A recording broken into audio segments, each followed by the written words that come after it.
I was thinking the other day, what are we all looking for? And then this question popped into my mind, and it said, well, what have we been sacrificing? And I realized something. I thought, whoa, I think what we're looking for is what we've been sacrificing. And we've been sacrificing our dreams, our well-being, the planet's resources, time with our loved ones, our enjoyment, for what? Money? Survival? Success? Suicide is the second leading cause of death for those ages 10 to 34. So we are literally sacrificing our livelihood and our life because we live in a world that we don't believe in. And I think what we're all looking for is a world to believe in.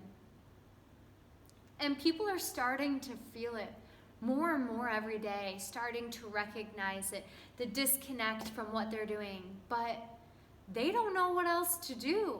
So they continue to do things they don't believe in, make choices they don't agree with, because it's all they know how to do.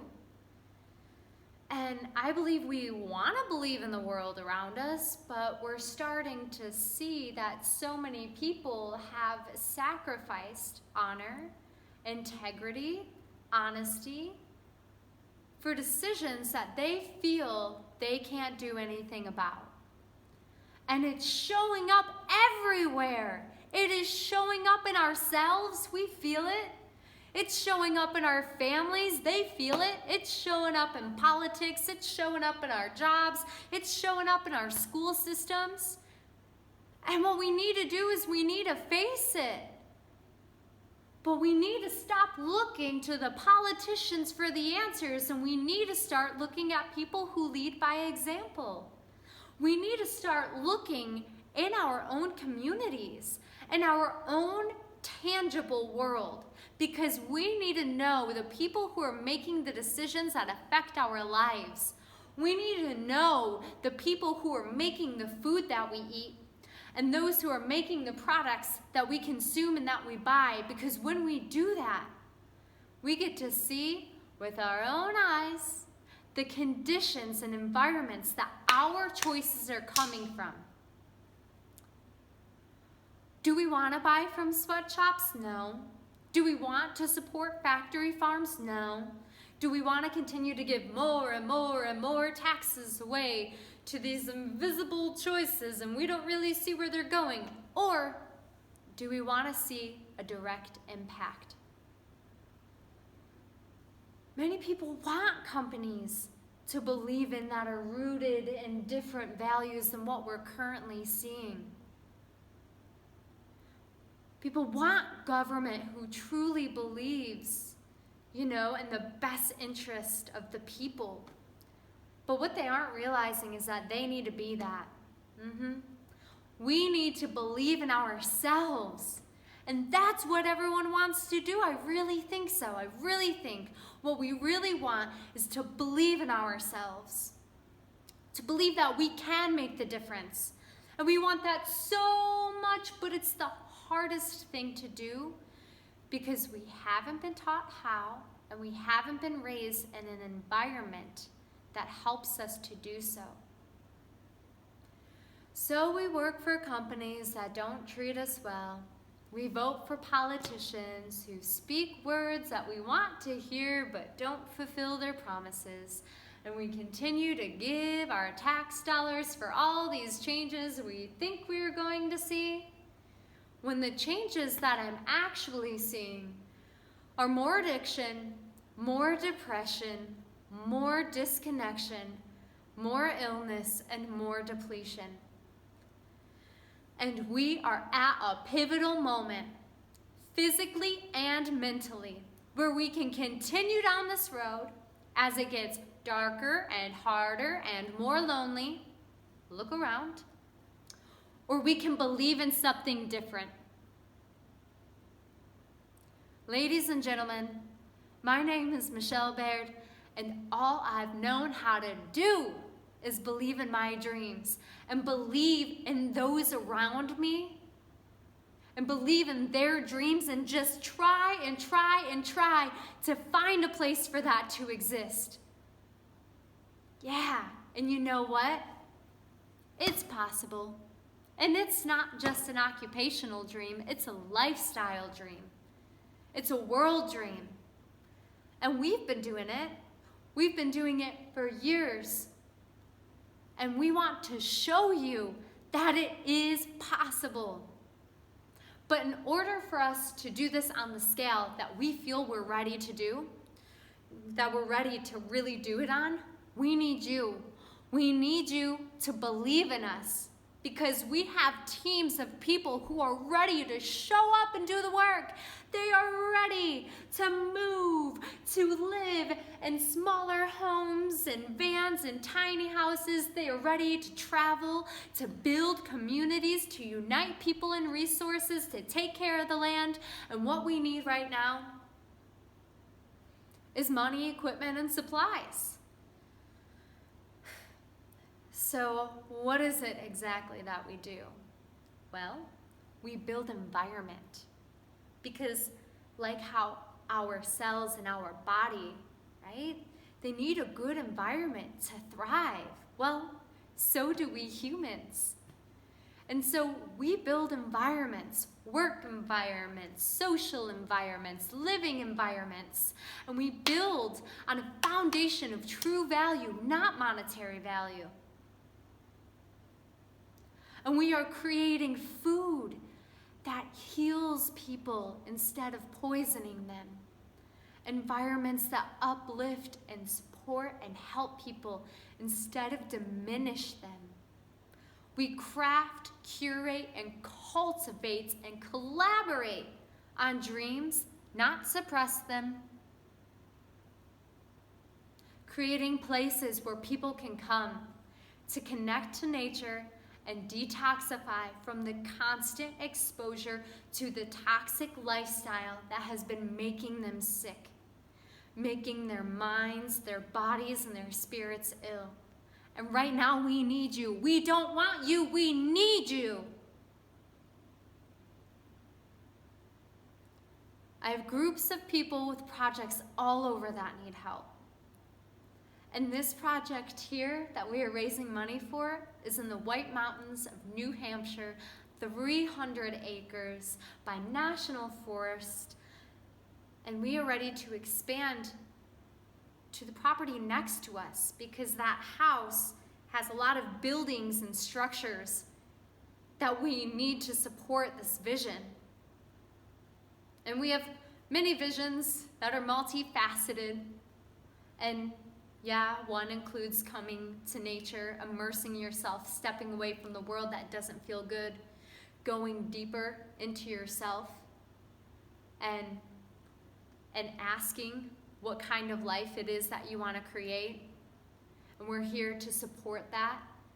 We're here to help those create integrative change within their transition. And whether that movement is to create more multifamily lands, integrate more with nature, live more simple, have more time, or create occupational change, it happens with steps, with support, with an environment that can help bring that out of people. And they need to see and experience that it is possible. This gives children and families a completely different learning experience, a completely different opportunity. And it connects people to resources so that we get to know and see where our products are coming from. And not only that, but we get to create a stronger local environment and local economy.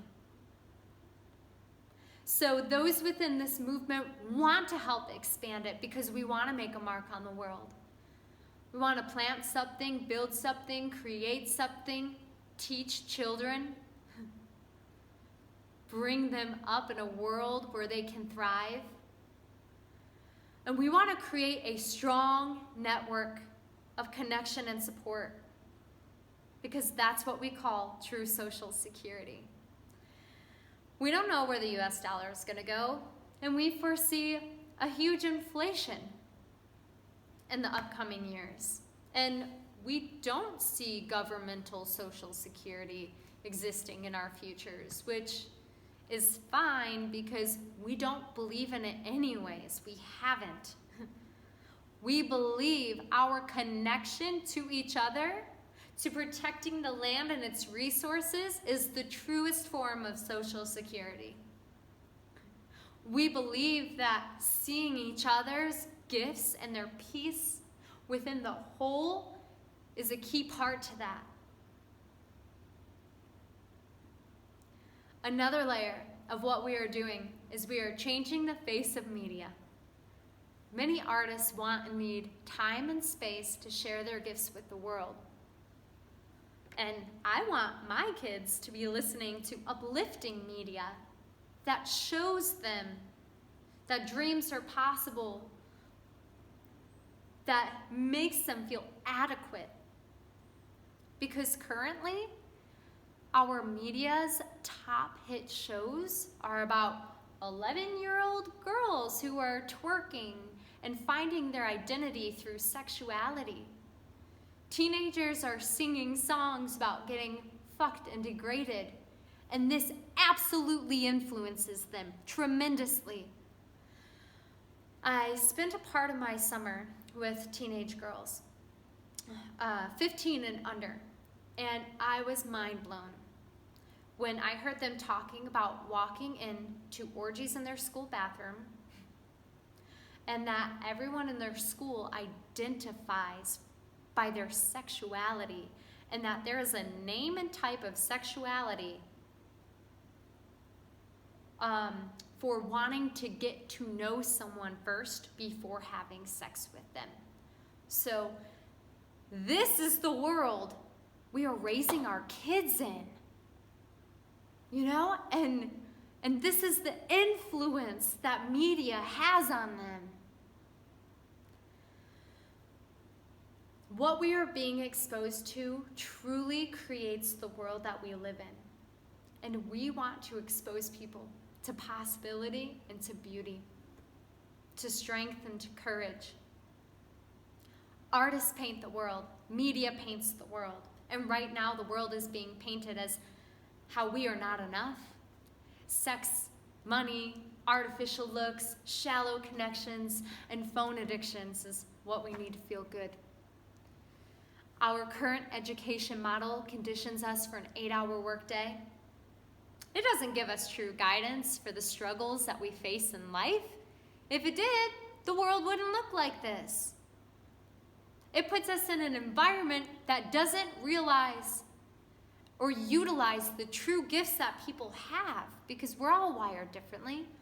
Instead, our education model is standardized tests, and if kids aren't quiet, still, memorizing and complying, then we believe that something is wrong with them and they need to be medicated? When in reality, we are all wired differently for a reason. So we will be offering a variety of different experiential education for kids and adults. We'll have woodworking shops, ceramics, nature-based education, real-life talks and mentorship available, creative self-expression, life skills, the list goes on. And we have so many people who are ready to make the move to help show up and to build that. But currently, we need the space. And the house next door gives us that space. So the question I ask is, now that we're starting to realize what it is we've been sacrificing, the question is, what will we be willing to sacrifice for our livelihood, for our dreams, and for the future of our planet and our children? because we need them to thrive. And can we find purpose within that? Because if so, then maybe we will have found what it is that we're looking for. Thank you so much. Thank you for listening. And one of my favorite musicians, who also happens to be making this video,